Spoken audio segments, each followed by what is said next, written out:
lingkod sa bawat Pilipino at magbibigay ng tamang impormasyon para sa tahimik at maayos na Pilipinas. Police News Network, alagad ng batas, tagapagtaguyod ng balitang pulis, sandigan ng mamamayan, patnubay ng katotohanan. Kampo Krame, maghahatid ng pinakahuling kaganapan at nagbabagang balita. Ito ang PNN Police News Network. At ngayon, ang inyong mga tagapagbalita. Magandang araw, bagong Pilipinas. Ako ang inyong alagad ng batas, tagataguyod ng Balitang Pulis. Patrolwoman Maria Danica Bungo mula sa Regional Mobile Force Battalion ng NCRPO. Maghahatid sa inyo ng tamang balita, kwento ng pulis at serbisyo para sa mamamayan. At ito ang PNP News Online, ang pangunahing balita ng Police News Network, alagad ng batas, tagataguyod ng Balitang Pulis.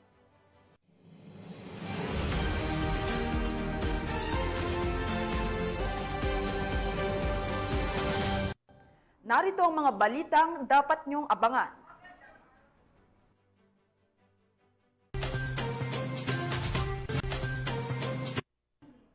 Siklista patay matapos aksidenteng magulungan ng kotse. Most wanted person na sospek sa panggagahasa sa Albay na aresto sa Maynila. At iligal na pagpasok ng produktong petrolyo huli sa Tawi-Tawi.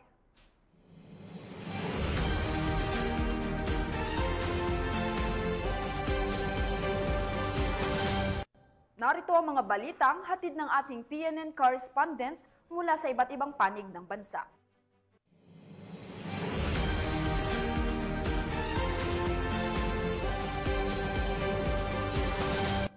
Simulan natin ang balita mula sa bahagi ng Luzon.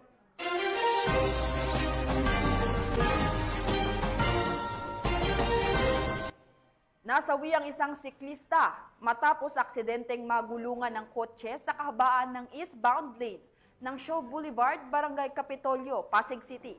Matapos itong mahagip ng biglang bumukas na pinto ng isang iligal na nakaparadang sasakyan sa mismong bike lane ng nasabing lugar. Patrolwoman Jenny May Dolor sa report.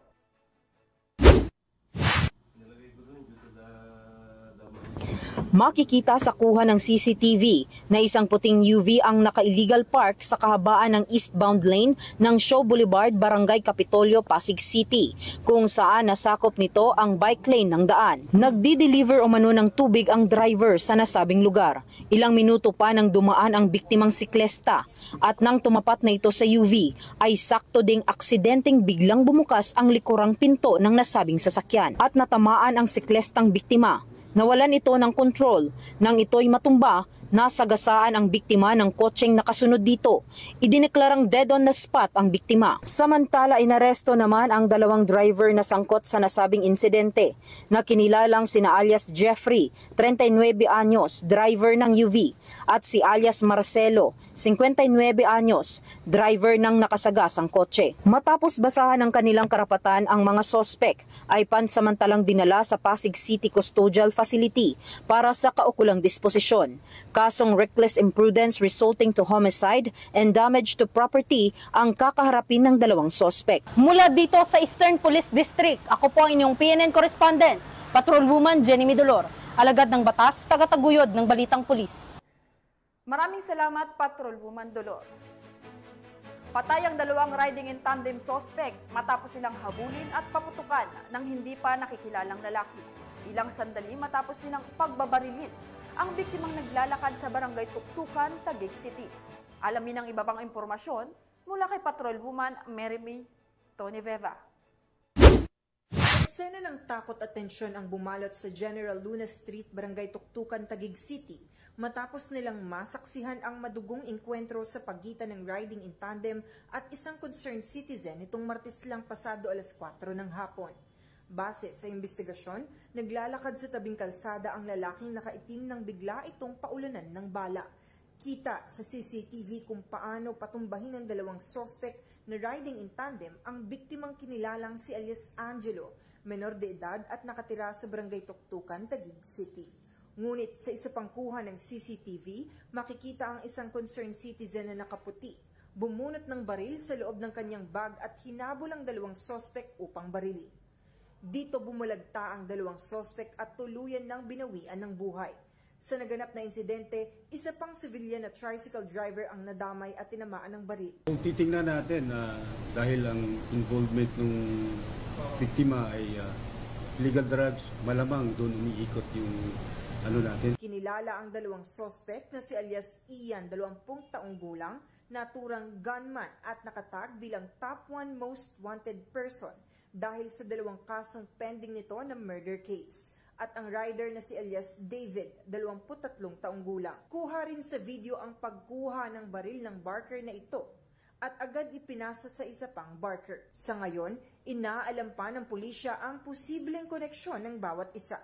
Ang ating mga investigador ay nag-prepare na ng kaso ng obstruction of justice kasi yung pagkuha pa lang ng baril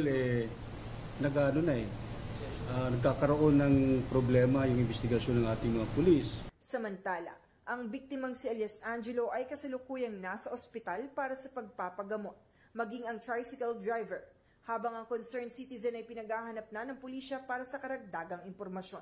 Sa ngayon, naaresto ang barker na kumuha ng baril sa crime scene na si alias Jimberly, habang pinaghahanap na rin ang pinag-abutan nito ng baril. Mula dito sa Southern Police District, ako ang inyong PNN correspondent, Patrolwoman Meritoni Veva, alagad ng batas, tagataguyod ng Balitang Pulis. Maraming salamat, Patrolwoman Meritoni Veva. Timbog ang isang lalaking nakatalang top 7 most wanted person sa bayan ng Mapandan, Pangasinan, matapos hainan ng warrant of arrest kaugnay sa kaso nitong acts of lasciviousness. Ang report mula kay Police Corporal Mark Anthony Pico. Isang lalaki na kinilalang si alias Tinong, 51 taong gulang, isang tricycle driver sa Barangay Poblasyon, Mapandan, Pangasinan. Ang operasyon ay sinagawa ng mga tauhan ng Mapandan Municipal Police Station sa pangunguna ni Police Captain Benedict C. Espinosa, Officer in Charge, sa bisa ng warrant of arrest sa kasong acts of lasciviousness sa ilalim ng Article 336 ng Revised Penal Code na may kaugnayan sa Section 5B, Article 3 ng Republic Act 7610, Special Protection of Children Against Abuse, Exploitation and Discrimination Act, na may rekomendadong piyansa na nagkakahalaga ng 180,000 piso. Ang nasabing warrant ay inilabas noong Hunyo 24, taong kasalukuyan ni Honorable Caridad Villegas Galvez, Presiding Judge ng Regional Trial Court, 1st Judicial Region, Branch 43, Dagupan City. Matapos ang pag-aresto, dinala si alias Tinong sa Mapandan Community Hospital para sa medikal na pagsusuri. Sa kasalukuyan, siya ay nasa kustudiya ng Mapandan Municipal Police Station. Patuloy na hinihikayat ng kapulisan ng komunidad na makipagtulungan at ugnayan para sa mabilis na aksyon at mapanatili ang tahimik at ligtas na pamayanan. Mula dito sa Ilocos Region, ako ang inyong PNN correspondent, Police Corporal Mark Anthony Pico, alagad ng batas, tagataguyod ng Balitang Pulis. Maraming salamat, Police Corporal Pico. Nasamsamang mahigit kalahating milyong pisong halaga ng shabu mula sa dalawang sospek sa isinagawang buy-bust operation ng mga tauhan ng Bataan PNP sa Barangay Sibakan, Balanga City, Bataan. Nakatutong dyan si Patrolwoman Jilly Peña. Mahigit 500,000 pesos na halaga ng shabu ang nasamsam matapos ang matagumpay na buy-bust operation ng mga tauhan ng Bataan PNP na kung saan arestado ang dalawang individual sa Barangay Sibakan, Balanga City, Bataan nito lamang Hunyo 24, taong kasalukuyan. Kinilala ni Police Colonel Marites A. Salvadora, Provincial Director ng Bataan Police Provincial Office, ang mga suspect na sina alias Rod, 57 taong gulang, may asawa, at alias Jose, 28 taong gulang, binata, kapwa residente ng nasabing barangay. Ayon sa ulat, pinangunahan ng mga operatiba ng Station Drug Enforcement Unit ng Balanga City Police Station ang naturang operasyon.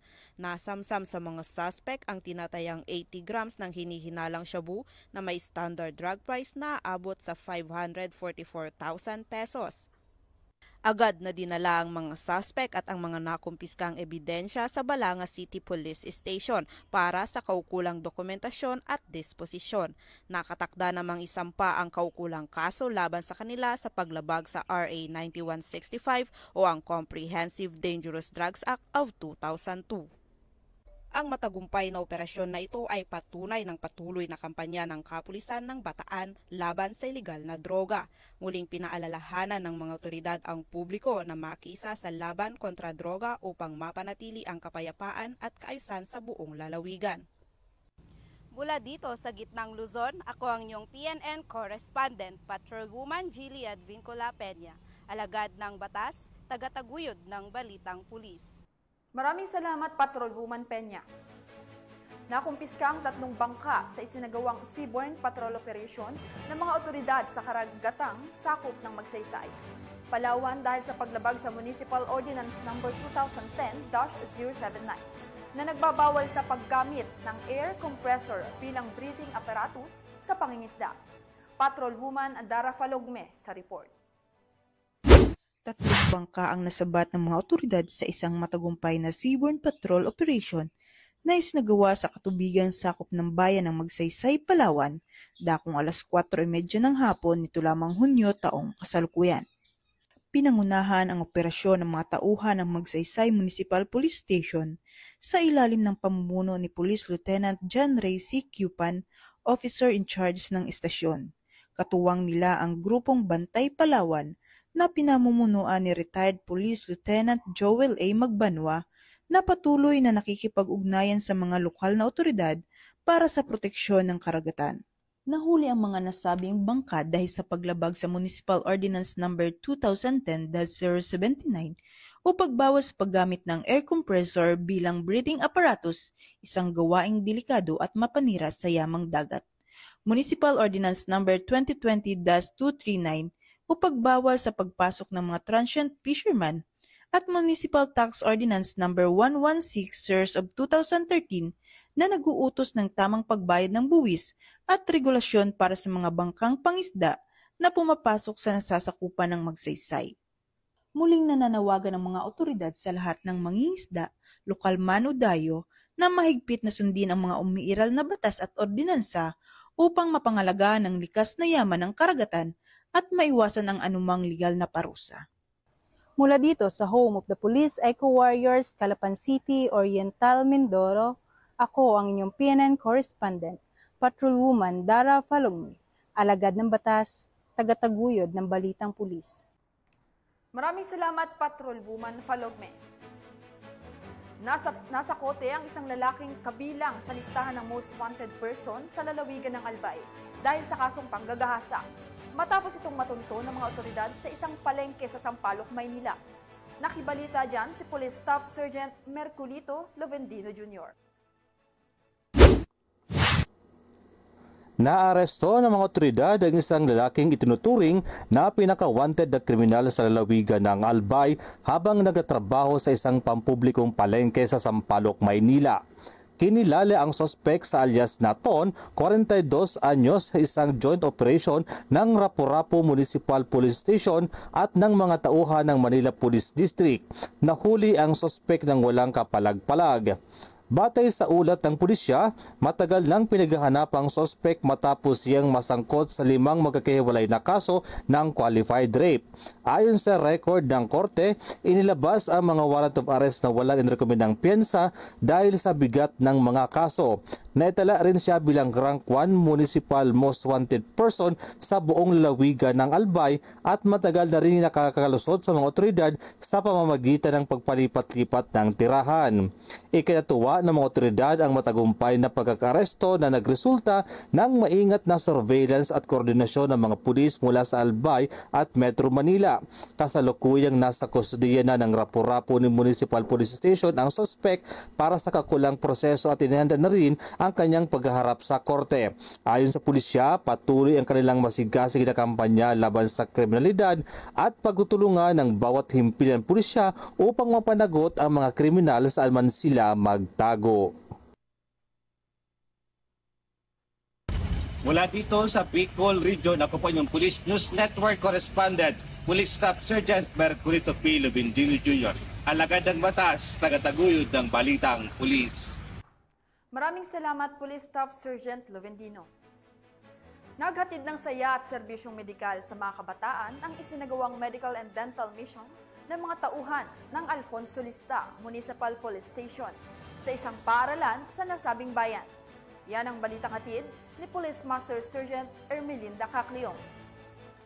Nagsagawa ng medical at dental mission ng mga tauhan ng Alfonso Lista Municipal Police Station, katuwang ang kanilang mga stakeholders at benefactors sa Tanlo Purok Elementary School, San Marcos, Alfonso Lista, Ifugao. Nito lamang ika-24 ng Hunyo 2025. Naging matagumpay ang aktibidad sa pangunguna ng Alfonso Lista Municipal Police Station sa pamumuno ng Acting Chief of Police na si Police Captain Ruben C. Balanoy at aktibong suporta ni Dr. Ariana Taklay ng Gets Helping Hand Foundation, katuwang sina Dr. Jerry P. Alipio Basco, Alfonso Lista Municipal Health Office na kinatawanan ni Dr. Crisa B. Onyate at Miss Corazon B. Olivan, U.S. Ambassadress. Ang aktibidad ay dinaluhan din ng mga tauhan ng Ifugao Police Provincial Office sa pangunguna ni Police Major Richard B. Ananayo, Deputy Chief ng Provincial Community Affairs and Development Unit, kasama ang mga tauhan ng Lamut Municipal Police Station at 2nd Ifugao Provincial Mobile Force Company. Sa nasabing misyon, 162 ang nahandugan ng serbisyong medical tulad ng libreng konsultasyon, dental services, libreng blood typing at urinalysis, at lahat ng benepisyaryo ay nakatanggap ng libreng gamot, maintenance at vitamina. Bukod pa rito, nagsagawa rin ng libreng gupit at oplan tulis sa mga bata at kanilang mga magulang. Habang lahat ng mag-aaral ng Tanlo Purok Elementary School at Child Development Center ay nakatanggap ng school supplies. Labis na tuwa rin ang naramdaman ng mga bata sa isinagawang mga palaro kung saan lahat ng mag-aaral ay nakahakot ng maraming papremyo. Samantala, pinasalamatan ni Police Captain Bolanoy lahat ng mga stakeholders at benefactors sa kanilang aktibong suporta na nagresulta sa positibong impact sa komunidad. Ipinaliwanag naman ni Dr. Ariana Taklay, major stakeholder ng nasabing aktibidad, na simula nang nagsimula ang kanyang medical mission ay katuwang na niya ang pambansang pulisya dahil malapit sa puso niya ang mga miyembro ng PNP at kaisa sa mga adhikaing makatulong sa mga lubos na nangangailangan. Mula dito sa Ifugao, ako ang iyong PNN correspondent, Police Master Sergeant Ermelinda Cacleong, alagad ng batas, tagatuguyod ng balitang pulis. Maraming salamat, Police Master Sergeant Cacleong. Tunghayan naman natin ang mga balita mula sa Visayas.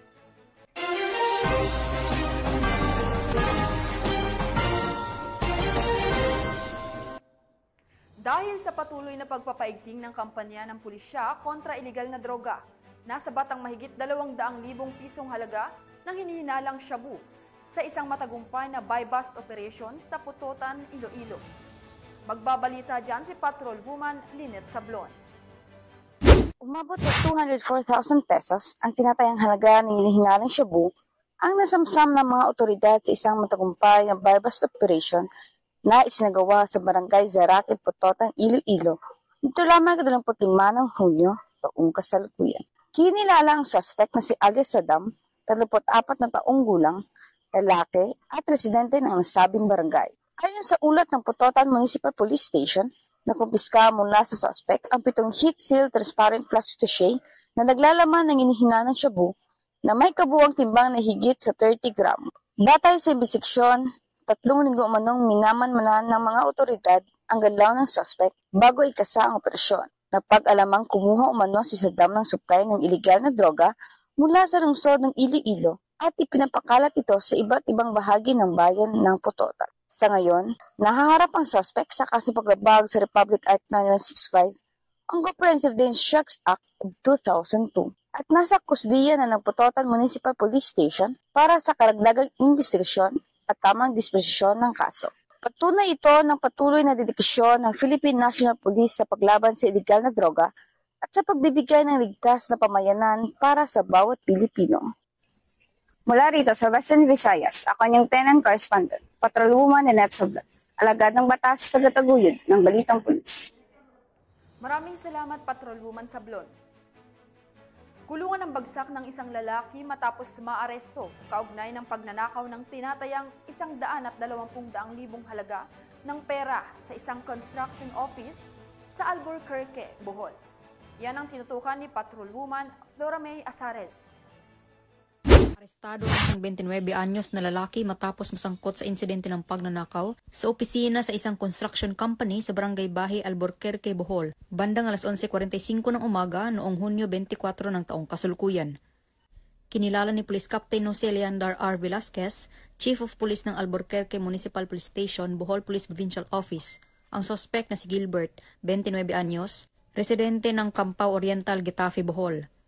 Sa inisyal na ulat, personal na nagtungo sa himpilan ng pulisya ang isang empleyado upang iulat ang pagkasira ng pinto ng opisina at pagkawala ng pera ng kanyang amo na nagkakahalaga ng 120,000 pesos.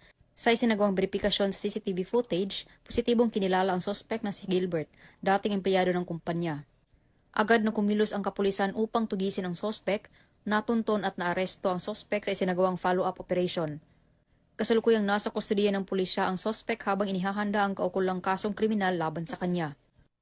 Ang matagumpay na operasyon ay patunay lamang na ang mga kapulisan ng Central Visayas ay nagpapakita ng kanilang dedikasyon sa pagsugpo ng anumang uri ng kriminalidad tungo sa isang mapayapa at ligtas na bagong Pilipinas. Mula dito sa Central Visayas, ako ang inyong PNN correspondent, Patrolwoman Flora May Azares, alagad ng batas, tagataguyod ng Balitang Pulis. Maraming salamat, Patrolwoman Azares. Narito naman ang mga balita mula sa bahagi ng Mindanao.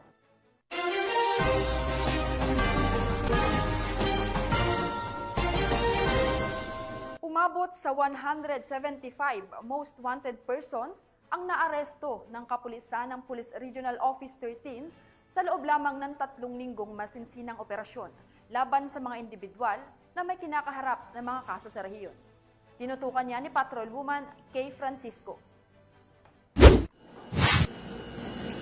Kabuuang 175 katao, kabilang ang 37 most wanted persons at 138 iba pang wanted individuals ang naaresto ng mga unit ng Police Regional Office 13 sa pinaigting na operasyon mula Hunyo 1 hanggang Hunyo 23, 2025 sa buong rehiyon ng Caraga. Ayon kay Police Brigadier General Christopher N. Abrahano, Regional Director ng Police Regional Office 13, sa nasabing bilang ng most wanted persons, siyam ang nasa regional level, 15 sa provincial level at 13 sa city at municipal levels. Patay sa datos ng Regional Investigations and Detection Management Division, 13 ay nanguna sa operasyon ng Agusan del Sur Police Provincial Office. May 66 na naaresto, sinundan ng Surigao del Sur PPO na may 33 at ang Butuan City Police Office na may 32 na naitalang arestado. Samantala, 29 ang naaresto ng Surigao del Norte Police Provincial Office, 10 mula sa Agusan del Norte PPO at 5 naman ang mula sa Dinagat Islands PPO. Mananatiling matatag ang PNP Caraga sa pagtupad ng mga warrant of arrest na ini-issue ng iba't ibang korte sa rehiyon. Kasabay nito ay patuloy nating ipinapatupad ang mga special laws upang supilin ang iligal na gawain at tiyakin ang kapayapaan at kaayusan sa Caraga. Makakaasa ang publiko na magpapatuloy ang maigting na kampanya ng Police Regional Office 13 laban sa kriminalidad bilang bahagi ng tapat na paglilingkod ng kapulisan tungo sa isang ligtas at maayos na pamayanan.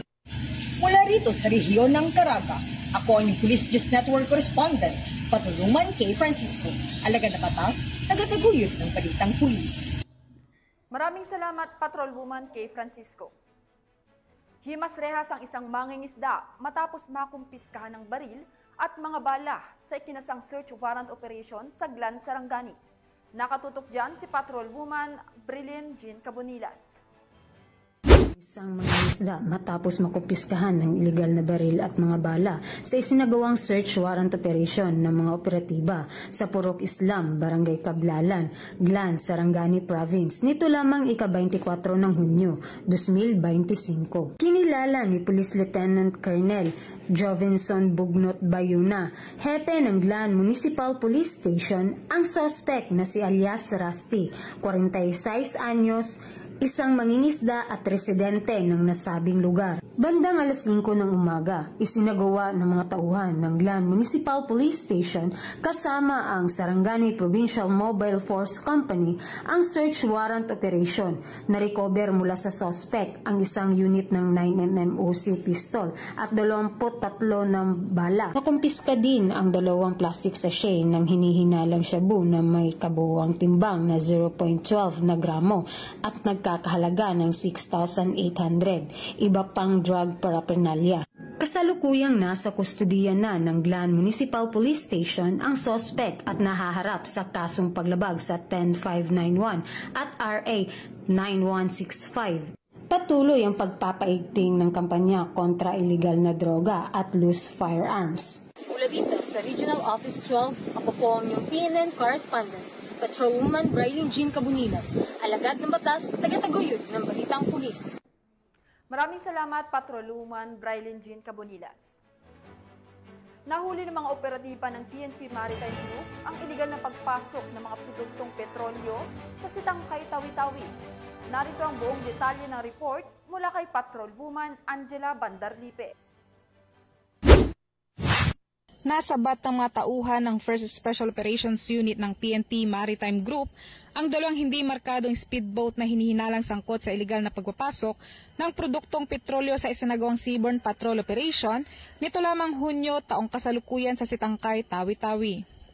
Sa nasabing operasyon, 2 individual ang sakay ng unang bangka habang isa naman ang sakay ng ikalawa. Tinatayang 3,400 litro o katumbas ng 16 na drum ng hinihinalang smuggled na gasolina ang nakumpiska mula sa ikalawang bangka. Nabigong magpakita ng anumang kaukulang dokumento ang mga sakay para sa pagdadala ng nasabing produkto na isang paglabag sa Republic Act 10863 o Customs Modernizations and Tariff Act. Kabilang sa mga nasamsamang 2 hindi markadong kulay abong speedboat at ilang drum ng smuggled petroleum products. Ang mga ito ay agad na dinala sa kusdeya ng 1st Special Operations Unit Maritime Group para sa kaukulang dokumentasyon bago formal na i-turnover sa Bureau of Customs sa Bungaw, Tawi-Tawi para sa nararapat na aksyon. Patuloy ang PNP Maritime Group sa pagtutok sa mga aktibidad ng smuggling sa katubigan ng Bangsamoro upang matiyak ang seguridad at kaisan sa riyon. Mula rito sa riyon ng Bangsamoro, ako ang iyong Police News Network Correspondent, Patrolwoman Angela Bandarlipe, alagad ng batas, tagataguyod ng Balitang Pulis. Maraming salamat, Patrolwoman Angela Bandarlipe. At yan ang mga balitang nakalap ng ating PNN correspondents mula Luzon, Visayas at Mindanao. Sa ngalan ng pamunuan ng Philippine National Police sa pangunguna ni PNP Chief Police General Nicolas Torre III at sa pamumuno ni President Ferdinand Bongbong Marcos Jr., kami ay maglilingkod sa bawat Pilipino at magbibigay ng tama at balanseng balita dahil dito sa bagong Pilipinas, ang gusto ng pulis, ligtas ka. At bilang bahagi ng mas pinabilis at pinalawak na emergency response system, muli naming ipinaalala ang panawagan ni Chief PNP na huwag nyo nang hanapin ang mga pulis sa mga presinto sapagkat sila ay nasa inyo ng mga telepono. Dial 911, darating sila sa loob ng 5 minuto. Ang 911 ay bukas 24/7, maaaring tawagan kahit walang load at handang tumugon sa anumang uri ng emergency. Ipagbigay alam sa inyong pamilya, kaibigan at komunidad. Sa panahon ng pangailangan, 911 ang inyong katuwang. Mula rito sa tanggapan ng tagapag-ugnay ng Pambansang Pulisya, ako ang inyong alagad ng batas, tagataguyod ng Balitang Pulis. Patrolwoman Maria Danica Bungo mula sa Regional Mobile Force Battalion ng NCRPO. Ang pangunahing balita ng Police News Network.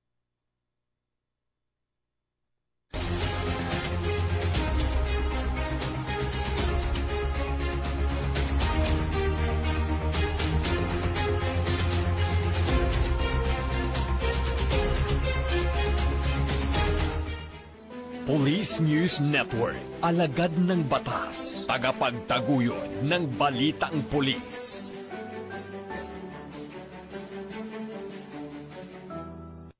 Mga kababayan, huwag nyo nang hanapin ang mga pulis sa presinto sapagkat kami ay nasa inyo ng mga telepono.